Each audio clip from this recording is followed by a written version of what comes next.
तो देखो प्यारे बच्चों, सबसे पहले ये देखो कि रिकंस्ट्रक्शन ये एक शब्द है, ठीक है। इसका मतलब है कि कंपनी क्या करती है, रिकंस्ट्रक्ट करेगी। अब रिकंस्ट्रक्शन जो होता है वो दो तरह का हो सकता है। एक को बोल देते हैं इंटरनल रिकंस्ट्रक्शन, एक को बोल देते हैं एक्सटर्नल रिकंस्ट्रक्शन, ठीक है। इंटरनल रिकंस्ट्रक्शन का मतलब हो गया कि भाई कंपनी जो है जनरली क्या होती है, इसमें ख़राब हो रही होती है, वीक कंपनी होती है, लॉसेस में चल रही होती है, बेकार कंपनी होती है। तो वो क्या करती है, वो कोर्ट में जाती है, अप्रूवल लेती है कोर्ट से कि कोर्ट क्या मैं अपने आप को रिकंस्ट्रक्ट कर लूँ। तो कोर्ट कहती है हाँ कर लो, अपने आप को रिकंस्ट्रक्ट कर लो। और फिर वो कंपनी क्या करती है, जनरली 99% अपनी कुछ लाइबिलिटियाँ होती हैं उनको बोलती है कि भाई प्लीज़ मैं तो पैसे दे नहीं पाऊँगी और प्लीज़ कुछ माफ़ कर दो मेरे पैसे, ये वो करके लाइबिलिटियाँ कम कर लेती है। एसेट्स भी इसके कुछ ऐसे होते हैं जो बेकार हो जाते हैं, फिक्टिशियस वगैरह, वो सब बेच देती है, मतलब राइट ऑफ कर देती है। कुछ एसेट्स रीवैल्यू कर लेती है। तो अल्टीमेटली ये क्या हो जाती है, इसके मतलब फाइनेंशियल्स चेंज हो जाते हैं, ठीक है। तो ये इंटरनल रिकंस्ट्रक्शन हो गया। तो इसमें बस ये याद रखो, मेन मुद्दा जनरली सिक कंपनी होगी, ठीक है। अच्छा, दूसरा होता है एक्सटर्नल रिकंस्ट्रक्शन, वो मज़ेदार है। एक्सटर्नल रिकंस्ट्रक्शन में ऐसा कुछ भी नहीं है कि भैया सिक है कोर्ट के पास जाना है, इसमें कोई कोर्ट शोर्ट के पास नहीं जाना। इसमें तो अपना सिंपल सा अकाउंटिंग स्टैंडर्ड 14 का एप्लीकेशन होता है ना भाई। अकाउंटिंग स्टैंडर्ड 14 क्या कह रहा है। तो जनरली मतलब कॉन्सेप्चुअली बता रहा हूँ, दो बातें इसमें चलती हैं। एक होता है एब्जॉर्प्शन, तो 95% सवालों में एग्ज़ाम में भी एब्जॉर्प्शन आता है। और एक होता है अमेलगमेशन, मतलब वैसे अमेलगमेशन बोल देते हैं लेकिन मैं टर्मिनोलॉजी यूज़ कर रहा हूँ। एब्जॉर्प्शन में क्या होगा कि एक कंपनी होगी ए लिमिटेड और वो बी लिमिटेड को टेक ओवर कर लेगी, खरीद लेगी। तो इसमें क्या होगा कि ए कंपनी बी कंपनी को टेक ओवर कर लेगी। तो यहाँ पर ए कंपनी को हम न्यू कंपनी बोल देते हैं और बी कंपनी को ओल्ड कंपनी बोल देते हैं। अब इस अमेलगमेशन, इस एक्सटर्नल रिकंस्ट्रक्शन में हमारी अकाउंटिंग जो होती है उसमें हमें नई कंपनी की भी बुक्स बनानी पड़ती हैं और ओल्ड कंपनी की भी बुक्स बनानी पड़ती हैं। अच्छा, अमेलगमेशन में भी कॉन्सेप्ट सेम ही होता है, लेकिन अमेलगमेशन में क्या होता है कि ए कंपनी होती है और बी कंपनी होती है, दोनों मिल जाते हैं और मिलकर फिर वो एक ए बी कंपनी बन जाते हैं। तो यहाँ पर क्या होता है कि यहाँ पर ए कंपनी भी ओल्ड है, बी कंपनी भी ओल्ड है और ए बी जो है वो नई कंपनी होती है। तो यहाँ पर जब हम बुक्स बनाते हैं तो दो दो ओल्ड कंपनियों की बुक्स बनती हैं और एक नई कंपनी की बुक्स बनती हैं। तो थोड़ा सा अमेलगमेशन जो है वो चांस कम होता है एग्ज़ाम में, मतलब कम क्वेश्चंस बुक में कम है, तो इसलिए मैंने चांस कम बोला, बाकी आ तो कुछ भी सकता है। तो 10% क्वेश्चंस बस इसी के हैं, लेकिन 90% क्वेश्चन के अंदर एब्जॉर्प्शन आता है ना। तो बेसिकली ये हो गया रिकंस्ट्रक्शन। अब आपके लिए क्या है, आपके लिए इंटरनल रिकंस्ट्रक्शन को अलग कर रखा है चैप्टर 14 और एक्सटर्नल रिकंस्ट्रक्शन को अलग कर रखा है चैप्टर 13, ठीक है। तो पहले इंटरनल रिकंस्ट्रक्शन देख लेते हैं, मेन तो पहले कि क्या होता है ना। ये तो एक इंट्रोडक्शन है। तो देखो, अब इंटरनल रिकंस्ट्रक्शन जो है ना, आप चाहे शॉर्ट में लिखना चाहो लिख लो, नहीं लिखना तो कोई नहीं, आपने लिख तो पहले ही रखा है, आप मुझे देखते रहो बस यहाँ पर, ठीक है। फोकस करना अकाउंटिंग पर। देखो, इंटरनल रिकंस्ट्रक्शन में क्या है कि अपने को ये याद रखना है कॉन्सेप्चुअली कि अब कंपनी जो है रिकंस्ट्रक्ट कर रही है ना। अब जो भी यहाँ पर चेंजेस होंगे, है ना, एक सिंपल लॉजिक दे रहा हूँ, इस पूरे चैप्टर में जो भी चेंजेस होंगे, जो भी आपका फ़ायदा हो रहा है, जो भी आपका नुकसान हो रहा है ना, या जो भी आप कह लो, मतलब कुछ भी ऐसी नॉमिनल नेचर की चीज़ हो रही है। तो जब हम छोटे थे, क्लास 11th और 12th में थे, तो हम इन फ़ायदे नुकसान को P&L अकाउंट में रिकॉर्ड कर लेते थे। थोड़ा सा बड़े हुए, क्लास 12th में पहुंच गए, तो हम रिवैल्यूएशन अकाउंट में रिकॉर्ड करने लगे, ठीक है ना। लेकिन अब हमें क्या करना है, अब क्योंकि हम कोर्ट से अप्रूवल ला रहे हैं, इंटरनल रिकंस्ट्रक्शन कर रहे हैं, तो कोई भी फ़ायदा कोई भी नुकसान यहाँ पर मतलब सिंपल हमारे सिर्फ एक अकाउंट में ट्रांसफ़र होगा, क्योंकि ये रेवेन्यू नेचर का एक तरह से कोई भी ट्रांजैक्शन नहीं है ना। इंटरनल रिकंस्ट्रक्शन अपने आप में एक once in a lifetime event कह सकते हो कंपनी के लिए है। तो ये रेवेन्यू नेचर का नहीं है, it is a capital nature कह सकते हो, इवेंट हो गया। तो हमको बस सिंपल सा क्या करना है, इस चैप्टर में सब कुछ एक खाते में ट्रांसफ़र करना है, इसका नाम ही है कैपिटल रिडक्शन अकाउंट, या इसको आप रिकंस्ट्रक्शन अकाउंट भी कह सकते हो, कुछ भी कह लो, है ना, रिकंस्ट्रक्शन अकाउंट। अच्छा, अब इस अकाउंट को अल्टीमेटली हम ओपन तो कर देते हैं क्योंकि फ़ायदा हुआ, नुकसान हुआ, ये वो, लेकिन एट द एंड सब कुछ होने के बाद अल्टीमेटली इसका जो बैलेंस होता है, क्योंकि वो कैपिटल नेचर का है, तो वो कैपिटल रिज़र्व में ही चला जाता है और कैपिटल रिज़र्व फाइनली आपका बैलेंस शीट में प्रेजेंट हो जाएगा। तो ये इस चैप्टर का एक मूल क्रक्स हो गया। अच्छा, अब फ़ायदा या नुकसान हो कैसे सकता है? वेरी सिंपल, वो आप देख लो, मतलब मैं फटाफट लिख रहा हूँ, सारे कॉन्सेप्ट लिख देता हूँ, कोई हर्ज नहीं है, फटाफट देख लेना। देखो क्या होता है, आपके एसेट की वैल्यू कम हुई, ठीक है, तो हम क्या एंट्री कर देंगे, रिकंस्ट्रक्शन अकाउंट डेबिट, शॉर्ट में लिख रहा हूँ, टू एसेट, ठीक है, एसेट की वैल्यू कम हो गई और वो रिकंस्ट्रक्शन अकाउंट में इसलिए लिखा क्योंकि P&L अकाउंट में तो लिखना नहीं है, एक ही अकाउंट है, इसमें बस एक ही अकाउंट चलेगा, ये याद रखना है, रिकंस्ट्रक्शन अकाउंट या कैपिटल रिडक्शन अकाउंट, कुछ भी लिख लो, ठीक है। तो एसेट की वैल्यू कम हो गई, नुकसान हो गया। अच्छा, लाइबिलिटी की वैल्यू बढ़ गई तो भी नुकसान हो गया, तो reconstruction account debit to liability. अच्छा, फ़ायदा कब होगा, किसी एसेट की वैल्यू बढ़ गई तो asset account debit to reconstruction, ये फ़ायदा हो गया। अच्छा, इसके अलावा कोई लाइबिलिटी कम हो गई तो liability account debit to reconstruction. तो हमको सिंपल अपना फ़ायदा या नुकसान रिकंस्ट्रक्शन अकाउंट में रिकॉर्ड करना है या कैपिटल रिडक्शन अकाउंट में रिकॉर्ड करना है। अच्छा, इसके अलावा वो कह देगा, मान लो लेट से कि आपका कोई खर्चा हो गया, आपने कोई एक्सपेंस पे कर दिया, तो वेरी सिंपल, अब एक्सपेंस पे कर दिया तो हम नॉर्मल एंट्री क्या करते थे बचपन में, expense account debit to cash या टू बैंक। अब हम एक्सपेंस अकाउंट की जगह लिख देंगे रिकंस्ट्रक्शन अकाउंट, क्योंकि हमारा नुकसान हो गया, तो ये हमने एक्सपेंस पे कर दिया। अच्छा, और क्या बोल सकता है इस चैप्टर के अंदर, इस चैप्टर के अंदर बोल देगा कि मान लो हमारी कोई पुरानी लाइबिलिटी थी, ठीक है, वो हमारी ख़त्म हो गई, तो पुरानी लाइबिलिटी को हम डेबिट कर देंगे और कह देगा उसकी जगह एक नई लाइबिलिटी आपने क्रिएट कर ली, तो हम एक नई लाइबिलिटी क्रिएट कर देंगे। या हो सकता है वो बोल देगा थोड़े से पैसे आपने बैंक से पे भी कर दिए, तो बैंक से पे कर देंगे। तो क्वेश्चन जो बोलेगा अपने को वो करना है, और वो सिंपल आपको एसेट और लाइबिलिटीज़ में ही कुछ कम ज़्यादा करने को बोलेगा, ठीक है। कई बार ये भी बोल सकता है कोई अनरिकॉर्डेड लाइबिलिटी थी, है ना, वो हमने पे कर दी, तो भी सेम 0.5 की तरह एंट्री हो जाएगी कि हमारा नुकसान हो रहा है, ठीक है। अच्छा, एक और चीज़, अब क्योंकि कंपनी मैंने बताया था सिक कंपनी होती है ना, तो ऐसी कंपनी जब रिकंस्ट्रक्ट करवाती है तो इसके जो भी फिक्टिशियस एसेट होते हैं या जो भी इसके इनटेंजिबल एसेट होते हैं, तो हम उनको अपने आप राइट ऑफ कर ही देते हैं, क्योंकि अब उनकी कोई वैल्यू तो बची नहीं, बैलेंस शीट में बेकार है, तो उसकी भी एंट्री क्या हो गई, reconstruction account debit to fictitious asset या इंटेंजिबल एसेट, क्योंकि ये भी हमारा नुकसान हो गया, तो हम इनको भी राइट ऑफ कर लेते हैं, है ना। अच्छा, अब इसमें जो इम्पॉर्टेंट चीज़ है जिस पे थोड़ा सा फोकस करना, वो होता है कि हम अपनी, देखो यहाँ पर एक बड़ी स्पेशल चीज़ होती है जो वैसे नहीं होती, वो ये होती है कि हम अपनी शेयर कैपिटल को भी कम कर लेते हैं, ठीक है। अब शेयर कैपिटल जो होती है वो आपकी बैलेंस शीट में नज़र आ रही होती है। अब जैसे मैं एक छोटा सा डेमो दे देता हूँ, ठीक है, मान लो ये मेरी बैलेंस शीट है, ठीक है, इसमें शेयर कैपिटल नज़र आ रही है आपकी, लेट से 80 रुपये। अच्छा, अब आपको ये ध्यान रखना है कि ये जो शेयर कैपिटल बैलेंस शीट में नज़र आ रही होती है, इसको बोलते हैं पेड अप कैपिटल। हो सकता है कंपनी का शेयर कैपिटल जो हो उसकी फेस वैल्यू 100 रुपये हो, है ना, ऐसा हो सकता है। तो अब यहाँ पर दो केसेस बन सकते हैं, या बल्कि 3 भी बन सकते हैं। अगर मान लो कंपनी अपने फेस वैल्यू को कम कर रही है ना, कम करके 90 कर रही है या कम करके 80 कर रही है, ठीक है, एक तरह से ये भी केस बन सकता है।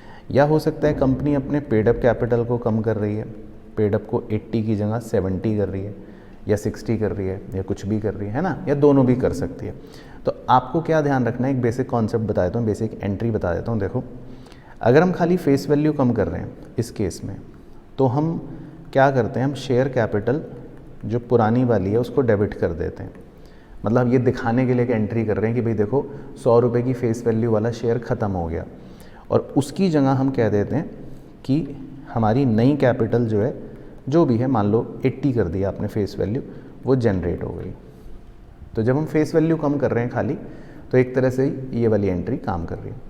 अच्छा, लेकिन जब आप पेड अप कैपिटल ही कम कर रहे हो, लेट से आप 80 से 70 पर आ गए, तो अब तो आपकी बैलेंस शीट की फिगर पे फ़र्क पड़ने वाला है, क्योंकि बैलेंस शीट में आप 80 शो कर रहे थे और अब वो 70 हो गया, तो एक तरह से लाइबिलिटी कम हो गई, तो आपका फ़ायदा हो गया। तो इस बार जब आप शो करोगे, या इस बार जब आप अपनी शेयर कैपिटल कम करोगे 10 रुपये से, तो ये एक तरह से हमारा लाइबिलिटी कम हो गई, तो एक तरह से हमारा ये फ़ायदा हो गया, है ना। तो आपको क्या ध्यान रखना है, एक लॉजिक, कि अगर जैसे बैलेंस शीट की किसी वैल्यू में अगर कमी आ रही है, लाइबिलिटी कम हो रही है, बैलेंस शीट के वैल्यू पे इफेक्ट आ रहा है मान लो, तो फिर रिकंस्ट्रक्शन अकाउंट का यूज़ हो जाएगा, ठीक है।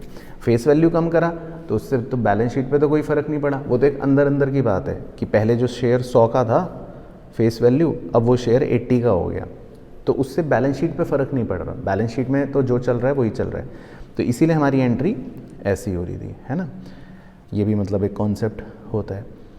अच्छा, एक और छोटा सा कॉन्सेप्ट होता है, वो भी इसी में कवर कर लेता हूँ। कई बार कंपनी कहती है कि हम अपने शेयर को कन्वर्ट कर रहे हैं, और हम अपने शेयर को कन्वर्ट करके स्टॉक बना रहे हैं, तो मतलब शेयर कैपिटल की जगह वो स्टॉक बनाना चाहती है ना। तो मैंने आपको बताया ही था कि शेयर कैपिटल को या शेयर को स्टॉक भी कहते हैं। जैसे शेयर बाज़ार होता है तो स्टॉक मार्केट होता है, तो शेयर मतलब स्टॉक भी होता है।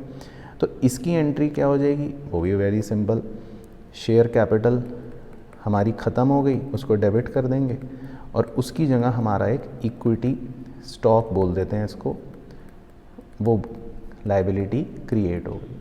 तो ये होता है कि हमने अपने शेयर कैपिटल को या शेयर को स्टॉक में कन्वर्ट कर लिया, है ना। अच्छा, सबसे इम्पॉर्टेंट चीज़ जो होती है वो ज़रूर रिवाइज़ करना, वो होता है शेयर सरेंडर करना, ठीक है। इसका कॉन्सेप्ट एक बार अच्छे से देख लेना। शेयर सरेंडर का कॉन्सेप्ट क्या होता है, और ये जनरली कंपनी कब करती है, कि देखो मान लो जैसे कंपनी की एक ऐसी बैलेंस शीट बना देता हूँ, ठीक है, आपको समझाने के लिए पूरा कॉन्सेप्ट, ठीक है। और कंपनी के पास मान लो शेयर कैपिटल है 80 रुपये की, कंपनी के लेट से कुछ क्रेडिटर्स हैं 30 रुपये के, है ना, इस तरह से कुछ कुछ आइटम्स हैं लेट से। अब कंपनी सबसे पहले क्या बोलती है, कंपनी कहती है कि हम अपनी शेयर कैपिटल को ख़त्म करना चाहते हैं। तो शेयर कैपिटल ख़त्म हो गई 80, और वो सारे शेयर सरेंडर कर देती है, तो हम एक नया अकाउंट ओपन कर लेते हैं, शेयर सरेंडर। तो इसका मतलब एक तरह से अब शेयर कैपिटल ख़त्म हो गई 80 रुपये से, और उसकी जगह एक नई मतलब चीज़ आ गई, शेयर सरेंडर, ठीक है। तो सबसे पहले हम क्या करते हैं, हम शेयर को सरेंडर कर देते हैं। अच्छा, उसके बाद जो होता है वो सबसे इम्पॉर्टेंट पॉइंट होता है, ये बड़ा इम्पॉर्टेंट होता है। अब ये शेयर सरेंडर जो होती है ना, कंपनी जो अपने पास शेयर सरेंडर रखती है, ये जनरली किसी लाइबिलिटी वाले से डील करने के लिए रखती है। अब क्या डीलिंग हो रही है वो ध्यान से सुनना। हम क्या डील करते हैं, हम लाइबिलिटी वाले को कहते हैं, क्रेडिटर को कहते हैं, यार क्रेडिटर भाई देख, हमारे पास पैसे तो हैं नहीं, है ना, हमारी कंपनी तो बहुत सिक कंपनी है, तो तू प्लीज़ अपनी लाइबिलिटी माफ़ कर दे। तो क्रेडिटर कहता है ठीक है, मैं अपनी लाइबिलिटी माफ़ कर देता हूँ, मैं आपसे 30 रुपये नहीं लूँगा। तो वो सबसे पहले अपनी लाइबिलिटी ख़त्म कर देता है, कहता है ये लो यार 30 रुपये की मेरी लाइबिलिटी ख़त्म। तो बैलेंस शीट से मेरे क्रेडिटर ख़त्म हो गए, मेरा फ़ायदा हो गया। लेकिन फिर क्रेडिटर कहता है चलो मैंने लाइबिलिटी तो ख़त्म कर ली, इसके बदले में तुम मुझे क्या दोगे। तो मैं उसको कहता हूँ यार ठीक है, देख तूने इतना बड़ा काम करा ना, मैं ऐसा करता हूँ तुझे शेयर दे देता हूँ 30 रुपये के, तो मैं उसे शेयर इशू करके दे देता हूँ। यानी कि कंपनी की शेयर कैपिटल फिर से 30 रुपये की रेज़ हो गई, क्योंकि मैं अब अपने क्रेडिटर को शेयर इशू करके दे रहा हूँ 30 रुपये के। मैं उसको कह रहा हूँ तू ये मेरे से शेयर ले ले। अच्छा, मज़ेदार बात ये होती कि ये शेयर जो मैं इशू करता हूँ ये नए शेयर नहीं है, ये शेयर सरेंडर में से ही इशू कर देता हूँ, क्योंकि मेरे पास 80 रुपये के शेयर सरेंडर पड़े हैं ना, तो उसमें से मैं 30 रुपये के शेयर निकाल कर दे देता हूँ। तो शेयर सरेंडर 30 रुपये कम हो जाएगा और शेयर कैपिटल से 30 रुपये रेज़ हो जाएगी। तो बैलेंस शीट पे देखो क्या फ़र्क पड़ेगा, शेयर सरेंडर अब 80 की बजाय रह गया 50, और 30 रुपये से मेरी शेयर कैपिटल बन गई 30 रुपये, तो ये फ़र्क पड़ गया, तो ये काम हो जाता है। और फिर उसके बाद सबसे इम्पॉर्टेंट चीज़ कि जो भी शेयर सरेंडर अकाउंट में मान लो बच गया बैलेंस, मान लो आपके 50 रुपये के शेयर आपने सरेंडर जो करे थे वो किसी को इशू ही नहीं करे, 50 रुपये बच गए, तो उसको भी फिर हम अपने रिकंस्ट्रक्शन अकाउंट में ट्रांसफ़र आउट कर देते हैं कि भाई ये बच गया था शेयर सरेंडर में, तो इसको भी बाद में रिकंस्ट्रक्शन अकाउंट में ट्रांसफ़र कर दो।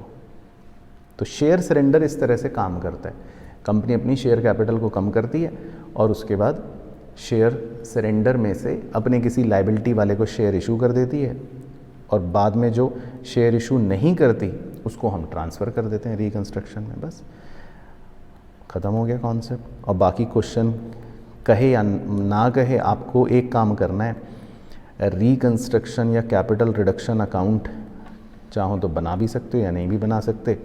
इसका बैलेंसिंग फिगर बचता है, इधर या इधर कहीं पर भी बचता है, तो वो जहाँ पर भी बचेगा उस बैलेंस को आपको कैपिटल रिजर्व में ट्रांसफ़र करना है बस।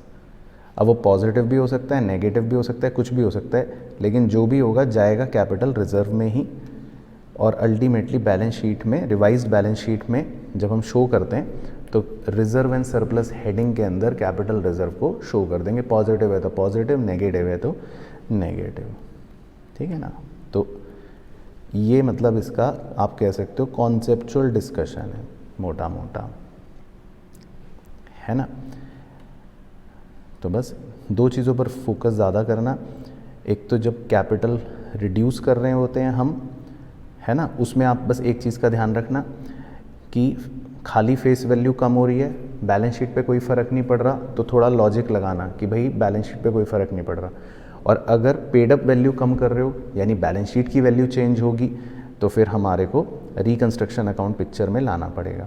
और अगर दोनों भी कम कर रहे हैं, मान लो फेस वैल्यू भी कम कर रहे हैं और पेड अप भी कम कर रहे हैं, है ना, कि भाई मान लो आपने फेस वैल्यू कम कर दी, यानी कि आपने बाल्टी भी छोटी कर दी, ऐसे समझाया था ना, मान लो 100 रुपये फेस वैल्यू है और 80 रुपये पेड अप है ना, और हमने क्या करा, इसको छोटा कर दिया, हमने फेस वैल्यू भी छोटी कर दी, हमने कहा यार फेस वैल्यू अब इसकी कम कर देते हैं, 70 कर देते हैं, है ना, और बाल्टी में जो पानी है वो भी कम कर दिया, 60 कर दिया। तो अब इससे क्या होगा कि हमारा जो रिडक्शन हुआ ये पेड अप का वो 20 रुपये से हुआ, है ना। तो हमें अब अपने रिकंस्ट्रक्शन अकाउंट को पिक्चर में लाना पड़ेगा, है ना। तो हम उसको कैसे शो करेंगे, मतलब ऐसी यहाँ पे लिख रहा हूँ हरे कलर के पेन से कि भाई शेयर कैपिटल जो फेस वैल्यू थी 100 वाली, है ना, वो चली गई, उसकी जगह नई शेयर कैपिटल आ गई 70 रुपये वाली, मतलब फेस वैल्यू, और पेड अप है 60, और 20 रुपये जो मतलब बैलेंस बच गया, या 20 रुपये जो हमारा कैपिटल जो कम हुआ वो रिकंस्ट्रक्शन अकाउंट में लिख देंगे। तो मतलब आप ये ध्यान रखो, जब फेस वैल्यू चेंज होती है तो बस ब्रैकेट के अंदर अंदर ड्रामा करना है। जब फेस वैल्यू चेंज होती है तो ब्रैकेट के अंदर ड्रामा होता है, लेकिन जब पेड अप वैल्यू चेंज होती है तो एक्चुअल अमाउंट्स चेंज हो रहे हैं बाहर वाले, तो फिर रिकंस्ट्रक्शन अकाउंट पिक्चर में आता है, ठीक है। तो इस पर थोड़ा सा फोकस ज़्यादा करना, और शेयर सरेंडर पर भी थोड़ा सा फोकस ज़्यादा करना। हालांकि एक क्वेश्चन अभी दिखाता हूँ आपको, एक ही कॉन्सेप्चुअल क्वेश्चन देखते हैं जिसमें ये सारी बातें भी कवर हो जाएंगी, ठीक है। तो आप एक ये वाला बस इलस्ट्रेशन मार्क रख लो रिवीजन के लिए, कॉन्सेप्चुअल है ना, इसमें सारी बातें मोटा मोटी कवर हो जाती हैं, बाकी तो आपको पता ही है। तो जैसे इसमें देखो बैलेंस शीट दे रखी है कंपनी की, ठीक है, और बैलेंस शीट देख के पता लगता है कि ख़राब कंपनी है ना, वो तो हमको पता चल गया। अब हमें सीधा मेन पॉइंट्स देखने हैं कि भाई ये सब चीज़ें तो हैं, उसके एसेट्स हो गए, लाइबिलिटीज़ हो गई। It was decided to reconstruct the company with necessary resolution, ठीक है। तो मैं आपको जल्दी से पॉइंट्स दिखाता हूँ, फिर एंट्रीज भी देख लेंगे। तो देखो इसमें क्या क्या पॉइंट्स हैं। सबसे पहले तो कह रहा है ईच शेयर इज़ सब divided into 10 fully paid up equity share of 10 each, ठीक है। तो देखो जैसे हमारा 10,000 शेयर थे 100 ईच के, अब कंपनी इसको छोटा कर रही है और इसके अब कंपनी कह रही है कि हम 1 लाख शेयर्स बना देंगे, ठीक है, और 10 रुपये ईच के। तो देखो अब इसमें क्या हुआ, वैल्यू पे तो कोई फ़र्क नहीं पड़ा है ना, अंदर अंदर का ड्रामा हो रहा है। तो देखो हम क्या करेंगे, अगर एंट्री दिखाऊं तो मतलब ये देखो, अभी पूरी एंट्री मत देखना, वो इन्होंने मर्ज कर रखी है, लेकिन मैं यहाँ लिख देता हूँ। तो इसमें हमारा कोई रिकंस्ट्रक्शन अकाउंट की ज़रूरत ही नहीं पड़ेगी। इक्विटी शेयर कैपिटल 100 रुपये वाली ख़त्म हो गई, 10 लाख, और 2 इक्विटी शेयर कैपिटल, नई शेयर बना दी हमने कैपिटल 10 रुपये वाली। वैल्यू में कोई फ़र्क नहीं पड़ा, अमाउंट सेम। तो बस अंदर अंदर ड्रामा हो रहा है कि हम फेस वैल्यू को कम कर रहे हैं, ठीक है। तो पहले पॉइंट की एंट्री एक तरह से ये बन रही है, राइट। अच्छा, फिर वो कह रहा है सेकेंड पॉइंट में, after subdivision each shareholder shall surrender to the company 50% of his holding. अब 50% शेयर देखो सरेंडर हो गए, तो सेकेंड एंट्री क्या बन गई, अब देखो सेकेंड एंट्री बन गई equity share capital debit 5 lakh, 2 share surrender account 5 lakh, है ना। तो किताब वालों ने क्या कर रखा है, चीता बना कर रखा है, 1 और 2 को, दोनों एंट्रियों को मर्ज कर रखा है, और ये वाली एंट्री दे रखी है। तो खैर आप अपना कॉन्सेप्ट क्लियर रखो, करो चाहे जैसे मर्जी। तो पहला पॉइंट हो गया, दूसरा पॉइंट हो गया। तो पहले हमने शेयर छोटे कर दिए और फिर कह रहा है आधे शेयर सरेंडर कर दिए। चलो ठीक है जी, ये हो गया। अब ऑब्वियसली ये सब शेयर सरेंडर कहीं आगे दिए जाएंगे, लेकिन लिखा है out of the share surrendered 1000 shares of 10 each shall be converted into 12% preference share of 10 each. तो देखो 10,000 शेयर सरेंडर्ड को तो हमने को पता चल गया कि ये हम 12% प्रेफरेंस शेयर्स ऑफ 10 ईच में कन्वर्ट कर रहे हैं, मतलब बना रहे हैं, ठीक है। तो ये एंट्री भी दिखा देता हूँ आपको, ये एंट्री आपको नज़र आ जाएगी, ये रही। हालांकि मर्ज हो रखी है एंट्री, लेकिन खाली रेड पोर्शन देखना। तो शेयर सरेंडर डेबिट हो गया और 1 लाख रुपए के प्रेफरेंस शेयर कैपिटल बन गए। तो बस अभी इतना देख लो। अच्छा, फिर क्या हुआ, आगे लिखा है देखो D, the claims of debenture holders shall be reduced by 75%। अब डिबेंचर होल्डर्स ने अपने क्लेम को 75% कम कर लिया, है ना। अब देखो जैसे यहाँ पे क्लेम्स हैं डिबेंचर होल्डर के, एक तो ये रहे 2 लाख को 75% कम कर लिया, और दूसरा इनका ये इंटरेस्ट भी है डिबेंचर होल्डर्स को जो हमें देना है, वो भी इन्होंने 75% कम कर लिया, है ना। तो डिबेंचर होल्डर्स ने अपने 75% क्लेम को मतलब कम कर दिया, कह रहे ये हम नहीं लेंगे, है ना, हमारा फ़ायदा हो गया, लाइबिलिटी कम हो गई। In consideration of reduction the debenture holder shall receive preference share of ₹1 lakh which are converted out of the share surrender, ठीक है। तो इसकी कोई अकाउंटिंग नहीं है, ये तो सिर्फ एक इन्फॉर्मेशन दे रखी है कि बदले में उन्होंने वो प्रेफरेंस शेयर जो थे वो ले लिए, मतलब ये वाले जो प्रेफरेंस शेयर थे 1 लाख वाले, उन्होंने वो ले लिए, ठीक है। तो इससे अकाउंटिंग कुछ नहीं भाई, वो तो हमने शेयर किसी के हाथ में, किसी के हाथ से किसी के हाथ में चले गए, तो इसकी अकाउंटिंग कुछ नहीं है। लेकिन हाँ ये देख लो, जो डिबेंचर्स ने अपनी लाइबिलिटी कम करी, तो देखो लाइबिलिटी कम हो गई और हमारा फ़ायदा हो गया, वो रिकॉर्ड कर लेंगे। तो सिंपल, तो उस पॉइंट की एंट्री क्या है, लाइबिलिटी कम हो गई, हमारा फ़ायदा हो गया, तो ये रिकॉर्ड हो गया। उसके बाद देखो नेक्स्ट पॉइंट है trade payable claim shall be reduce to 50%। तो देखो ट्रेड पेबल ने भी अपना क्लेम 50% कम कर लिया। अब ट्रेड पेबल कहाँ है, ये रहे देखो, ठीक है। अब ट्रेड पेबल्स ने भी अपना क्लेम 50% कम कर लिया, तो 36,000 रुपये क्लेम कम हो गया। तो मैंने कहा था ना, ये भी एक देखो हमारा फ़ायदा हो गया। तो इसकी भी अगर एंट्री करनी हो तो same trade payable account debit to reconstruction, ठीक है। तो trade payable account debit to reconstruction, तो उन्होंने अपना 36,000 का क्लेम कम कर लिया, तो हमारा फ़ायदा हो गया। अभी खाली इतना देखना, ठीक है। अच्छा, फिर उसके बाद देखो